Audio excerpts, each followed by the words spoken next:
हाँ मैडम, आज किसको लेकर प्रेस वार्ता रखी? हाँ बताएं। सबसे पहले तो सभी मीडिया के मेरे भाइयों को मैं नमस्कार करती हूँ, क्योंकि पार्टी ने मुझे जगतपिता ब्रह्मा की नगरी से चौथी बार उम्मीदवार बनाया। मैं शीर्ष नेतृत्व की बहुत बहुत आभारी हूँ और उन्होंने पार्टी नेतृत्व में मुझे विश्वास व्यक्त किया। मैं सभी नेताओं का आभार व्यक्त करती हूँ। आज मैंने आप सब लोगों को इसलिए याद किया कि मैंने हमेशा जगतपिता ब्रह्मा की नगरी का और ग्रामीण क्षेत्र का हमेशा पूरे उस मनोयोग से ध्यान रखा और हमेशा 36 कौम और 36 वर्ग का ध्यान रखा, सभी जाति धर्म का ध्यान रखा और मैंने पुष्कर विधानसभा में ईमानदारी से कार्य करने का प्रयास किया।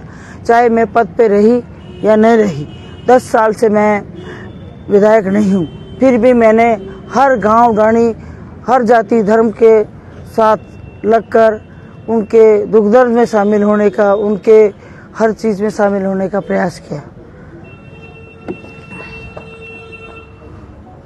अब मैं एक बात कहना चाहूँगी विधायक जी के बारे में। विधायक जी न तो कभी जनता के बीच रहे, न कभी किसी के दुख दर्द में शामिल रहे, न कोई ऐसा कोई विकास कार्य करा पाए पुष्कराज में जो ये बता पाए। अब ये क्या कर रहे हैं, जातीय धर्म की भावना भड़काकर ये भाई से भाई से लड़ाने का काम कर रहे हैं। और मैंने हमेशा सभी धर्मों का 36 कौम का सम्मान किया है। उसी के तहत मैं आप सबसे आज निवेदन करने आई हूँ। पिछले चुनाव में भी इन्होंने मेरी गाड़ियों के कांच फुड़वाए इनके आदमियों के द्वारा, तब मैंने किसी को बताया नहीं। कई बार भी इन्होंने पर्चे बांटे, तब भी हमने चलो कोई बात नहीं, पर मैंने कई बार की भी हाई कोर्ट में अभी तक केस चल रहा है इनके खिलाफ। और अभी फिर शुरू हो गए, जब ये न तो कहीं किसी गांव में गए, न किसी से मिले, न कोई विकास कार्य करा पाए, न जनता से पूरा संपर्क रखा, न संवाद रखा, न उनके दुख दर्द में शामिल रहे। तो अब क्या इतनी ओछी मानसिकता है कि कल परसों रात को हमारी गाड़ियों के पूरी 7-8 गाड़ियों के डंपर से चला दी गई, सारी गाड़ियां खत्म हो गई। ये तो अच्छा रहा, उस पुष्कराज की मेहरबानी, उस ऊपर वाले की दया रही कि किसी की जनहानि नहीं हुई। ये तो सीधा सीधा मेरा आरोप है कि हमें जानलेवा हमला हुआ है। अगर हम 5 मिनट पहले नहीं उतरते तो शायद हम ही उन्हीं गाड़ियों में होते, तो आज बहुत बड़ी दुर्घटना होती। ये लोकतंत्र के इतिहास की काला अध्याय है और 25 साल हो गए मुझे राजनीति में, ऐसा दिन मैंने कभी नहीं देखा। मैंने हमेशा सबका सम्मान किया है, उस गांव डाणी के मतदाता का, उस गांव डाणी की जनता का हमेशा उनके साथ खड़े रहने का प्रयास किया है।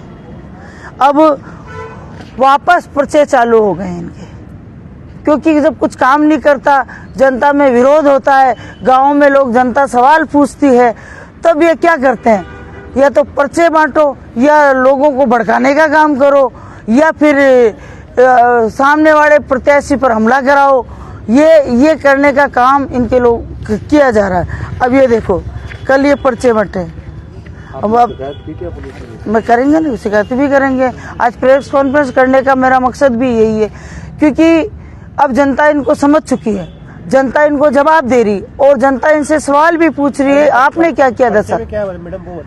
पर्चे में एक तो ये रहा, ये आपके सामने, मैं भी आपको दूंगी, ये रहे पर्चे, और कई कुछ डाल। हाँ, क्या चीज है इसके अंदर?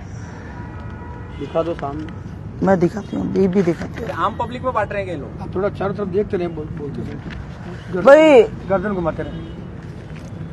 पहले तो इन्होंने कहा था, कई कहाँ की तस्वीरें डाली। गौ माता का सम्मान मैंने मेरे जीवन में जितना किया शायद इन्होंने कभी किया नहीं होगा। जब भी गौशालाओं को में कोई काम हुआ या गौशालाओं में कहीं जरूरत होती, मैं तो मेरा जन्मदिन भी गौशालाओं में मनाती हूँ, इससे बड़ा और क्या होगा। नांद की गौशाला चालू हुई, तब मैंने उसको चालू कराने में अपना जितना भी आर्थिक सहयोग किया। और जहाँ भी गौ माता के जो प्रोग्राम होते हैं, चाहे धार्मिक आयोजन हो, चाहे भजन संध्या हो, उनमें मैं व्यक्तिगत रूप से उपस्थित होकर प्रयास करती हूँ कि हम गौ माता के लिए जितना भी कर सके करें। और पहले जाति धर्म के पर्चे बटाए गए, अरे जगत पिता ब्रह्मा की नगरी तीर्थराज पुष्कर है, उसमें पुष्कर सरोवर के लिए जितना मैंने किया है 48 करोड़ 36 लाख लगा कि सरोवर की खुदाई का काम, सौंदर्यकरण का काम, सीवरेज का काम मेरे कार्यकाल में। तो इनको तो बताओ, एक आध उपलब्धि हो तो बता दो। ये तो ये खेल मैदान है ना, ये खेल मैदान को भी चेंज करा के खेल मैदान को ही हटा दिया इन्होंने। तो बच्चों का, युवाओं का कॉलेज हमने खोली। अब पर्चे क्या बांटे आप बताएं। ये पर्चे ये रहे, आप देख लो खुद ही, ये रहे पर्चे, ये देख लो ना आप, ये ले देख लो, सही। हाँ यही रखो, ये देख लो, ये पर्चे बांटे गए कल। आपके लिए क्या लिखा है, कुछ लिखा है क्या? ये मुझे क्या पता, मुझे मेरे लिए लिखा गया तभी तो मैं कह रही हूँ। आप पढ़ लेना, अभी मैं कॉपी दे दूंगी। आप बताओ तो मैडम, अच्छा रहेगा। कुछ मेन बातें जो लिखी हुई वो बता दो। ये आरक्षण को खत्म करने की, आरक्षण को वापस समीक्षा की बात तो बीजेपी ये लोग करते हैं। और नसीम अख्तर तो खुद ओबीसी समाज से आती है, तो नसीम अख्तर ऐसा काम क्यों करेगी? और नसीम अख्तर तो हमेशा 36 कौम और 36 वर्ग का सम्मान करती आई है और करती रहेगी। और नसीम अख्तर को तो कल ये टेपन साहब मेरे साथ ही थे, कल जो हमला हुआ कल परसों, उसका प्रत्यक्ष आप लोगों ने देखा। संजय वीडियो देख लेना, अभी मैं वीडियो भी दे दूंगी कि किस तरीके से अगर आम आदमी हो तो उस सिरण से 10 दिन तक घर से बाहर नहीं निकले, ऐसा दृश्य था। और आप उन गाड़ियों की दृश्य देख के आना तो आपको पता चल जाएगा। वैसे डराने का प्रयास, पर नसीम अख्तर डरेगी नहीं। नसीम अख्तर के पास 36 कौम और 36 वर्ग की जनता का आशीर्वाद है। मैं अपने जीवन पर्यंत पुष्कराज की सेवा करती रहूंगी, चाहे पद पे रहूं चाहे नहीं रहूं, अंतिम सांस तक पुष्कर की सेवा करती रहूंगी। और नसीम के खून की आखिरी बूंद भी पुष्कराज की सेवा के लिए काम आएगी, तो वो भी तैयार है नसीम। और मैंने मैंने क्या काम गलत किया? मैंने तो, पार्टी ने मुझे प्रत्याशी बनाया, मैं गांव ढाणी जाकर वोट मांग रही। क्या एक महिला पर ऐसा करना, पर्चे बांटना, उसके जाति धर्म के बारे में लिखना, पर्चे बांटना, उसके अलावा पहले कई बार पर्चे बांटे इन्होंने कि ये ब्रह्मा मंदिर तोड़ के मस्जिद बना देगी। ऐसा कुकृत्य करते हुए इनको शर्म नहीं आती। पुष्कर राज में ब्रह्मा जी स्थापित है, ब्रह्मा जी आदि अनादि काल से स्थापित है, वो स्थापित रहेंगे, कोई नहीं उस चीज को कर सकता। नसीम अख्तर तो खुद ब्रह्मा जी की नगरी में के अरण्य क्षेत्र में पैदा हुई है, तो पुष्कर के अरण्य क्षेत्र में पैदा हुई नसीम अख्तर हमेशा पुष्कर राज का सम्मान करती रहेगी। मेरा क्या दोष है? मैं एक महिला हूं, मेरा क्या दोष है बताओ? मेरा क्या दोष है? एक महिला पर इन्होंने हमला करवाया, मेरा क्या दोष है? मैंने हमेशा पार्टी का चुनाव, मैं अपने विकास के मुद्दे पर लड़ती हूँ, मैंने जो काम कराया उसके मुद्दे पर लड़ती हूँ, लोगों को साथ लेकर लड़ना चाहती हूँ। और ये ऐसे करते करते कभी पर्चे बंटवाते, कभी पाकिस्तान की करते हुए गायों को दृश्य डालते, कभी कुछ डालते। मेरा क्या दोष है? मैं मीडिया के भाइयों से पूछना चाहती हूँ, कभी मैंने जाति धर्म में भेद किया?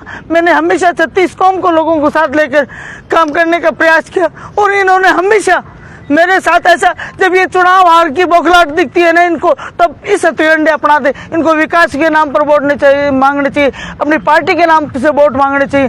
क्या किसी के कई बार ऐसे आरोप भी मैंने सहे, हाई कोर्ट में वो रिट चल रही है, इन्होंने नाचती हुई लड़कियों की तस्वीर में मेरी से तस्वीर लगा दी और हमारी रेट लगाई। क्या इनकी माँ बहनों की रेट हम लगा देते?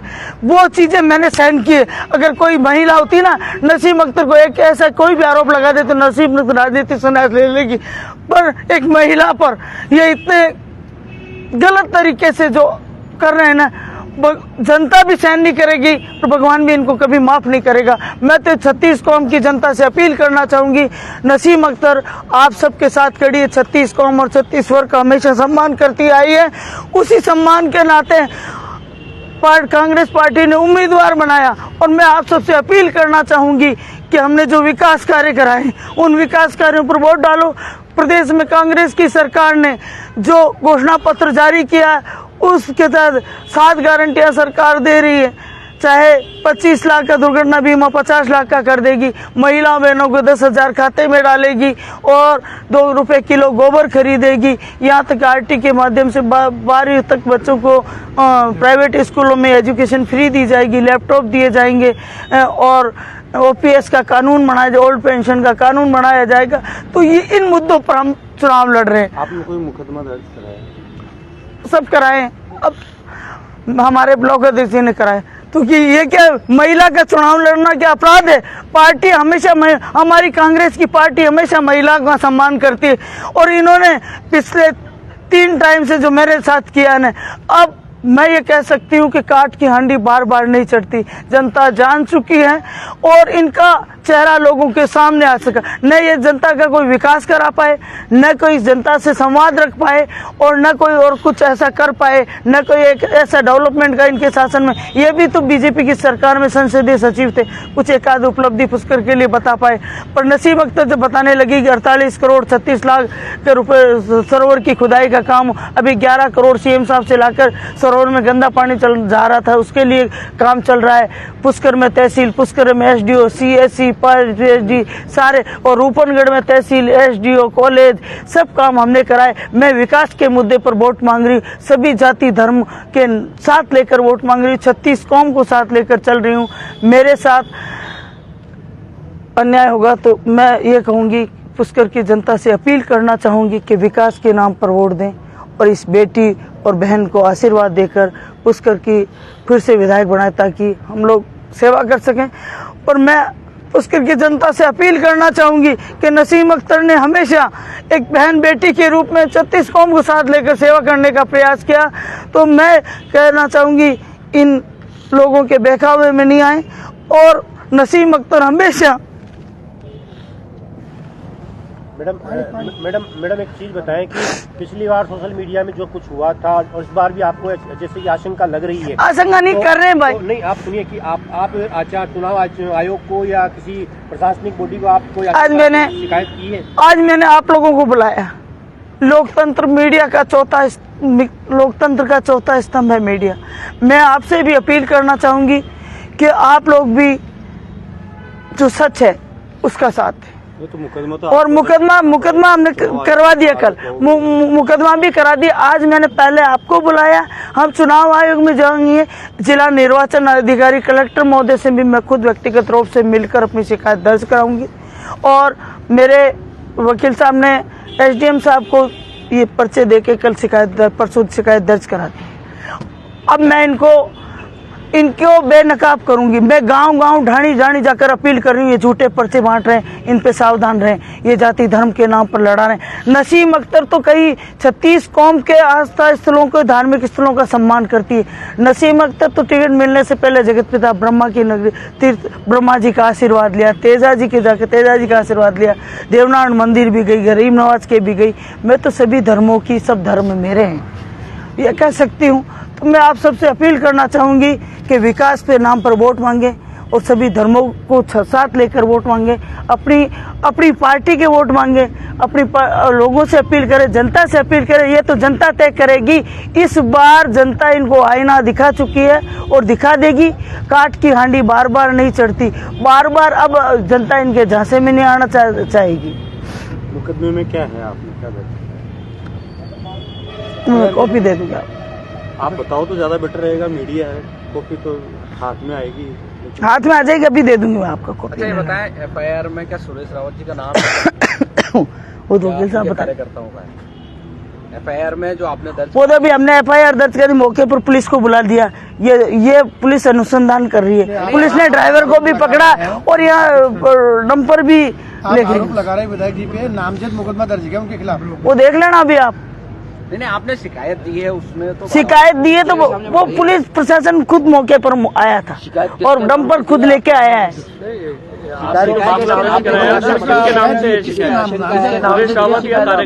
एमएलए के नाम, उनके आदमियों के नाम पे है मुकदमा और पुलिस अनुसंधान में सब दूध का दूध पानी का पानी हो जाएगा। आप एमएलए पे आरोप लगा रहे हैं, एमएलए के नाम मुकदमा दर्ज है, उनके आदमियों के खिलाफ? उनके आदमियों ने किया, उन्होंने करवाया, उन्हीं के पदाधिकारी है। अच्छा, जो डंपर वगैरह था उसका कुछ पता पड़ा? कौन डंपर बिना नंबर का ड्रम, बिना नंबर का मालिक ना, तो इसका मतलब दुर्घटना तो कारित कराई गई है ना, बिना नंबर का। ये तो आप देखो ना, और नसीम अख्तर डरने वाली नहीं है। ये सोच रहे नसीम अख्तर डर के घर में बैठ जाएगी। नसीम अख्तर उस आम जनता तक जाएगी, उस घर घर जाकर वोट मांगेगी, अपने कामों को गिनाएगी, कांग्रेस राज शासन में जो काम है उनको गिनाएगी, 7 गारंटियों को गिनाएगी, कल जो घोषणा पत्र जारी माननीय मुख्यमंत्री जी ने किया उसको गिनाएगी, और सारे नेताओं ने जो काम किए उनको गिनाएगी, कांग्रेस की सरकार ने जो काम किए उनको गिनाएगी। कल घोषणा पत्र है कांग्रेस का, 25 लाख का चिरंजीवी को 50 लाख कर दिया उन्होंने, 2000 पेंशन कर दी, 400 का उज्ज्वला का सिलेंडर कर दी। ये कामों को लेकर जाएगी नसीम अख्तर। विकास के मुद्दे पर चुनाव लड़ना चाहेगी, सभी समाजों को साथ लेकर। पर्चा दे दो और FIR की कॉपी हो तो भाभी बाबू।